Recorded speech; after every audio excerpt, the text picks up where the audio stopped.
ഇത് മൊയ്തീൻക. വെറും മൊയ്തീനല്ലട്ടാ, ചക്ക മൊയ്തീന്. ആള് കാണുന്ന പോലെ ചില്ലറക്കാരനൊന്നല്ല, വെട്ടൊന്ന് തുണ്ട രണ്ട് എന്നുള്ള പ്രകൃതക്കാരനാണ്.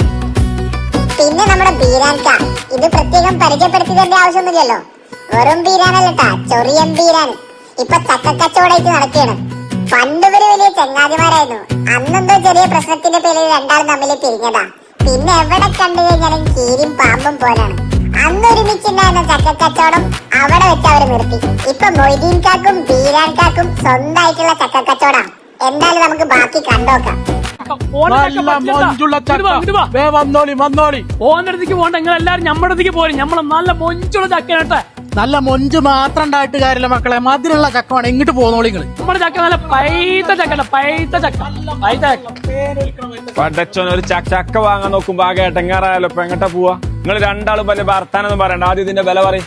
അല്ല പയ, അതൊക്കെ എന്താ കണ്ണില്ലേ? ദുനിയാവിലെ ഒരേ കിടത്ത വിലക്കല്ലേ നമ്മൾ കൊടുക്കണേ. നിങ്ങൾ കാണുമ്പോ വാങ്ങിക്കോളി, തോന്നുമ്പോ കിട്ടൂലട്ടാ. 13.95. ഓന്റെ അടുത്താ കായോളി, ഞമ്മ കായ്ക്ക് വരാൻ. ഈ കളിക്കാതൊക്കെല്ലട്ടാ. എന്റെ കച്ചവടം പറഞ്ഞ കളയണ്ട, എന്റെ പഴയ ചങ്ങയായി പോയി. എടാ ചൊറിയമ്പീരാൻ, എന്റെ കളി നമ്മള് കൊറേ കണ്ടതാട്ടോ. എന്താണ് ബാപ്പങ്ങള് രണ്ടാളെ തർക്കത്തിർക്ക് കഴിഞ്ഞിട്ടില്ലേ? എന്ന് തുടങ്ങിയ തല്ലാണ് നിങ്ങൾ രണ്ടാളതും. ഓൻ എന്റെ വിലക്ക് ചക്ക കൊടുക്കണോ? നിങ്ങൾ പണ്ട് മുതലേ പറയാൻ നിർത്തിയല്ലേ നിങ്ങൾ രണ്ടാളും തല്ലുകൂടാണ്ട് ചക്ക വിൽക്കാൻ നോക്കി. അല്ല മൈദീനിക്ക, നിങ്ങൾക്ക് പണ്ടത്തെ പോലെ രണ്ടാൾക്കും കൂടിയിട്ട് സുഹൃത്തുക്കളായിട്ട് കച്ചവടം ചെയ്തൂടെ? മൈദീനെ, ഓൻ പറഞ്ഞതിനെ കുറച്ച് കാര്യം കിട്ടാ. അല്ല ബീരാനെ, പണ്ട് നമ്മൾ എത്ര ചക്ക കച്ചവടം ചെയ്താ.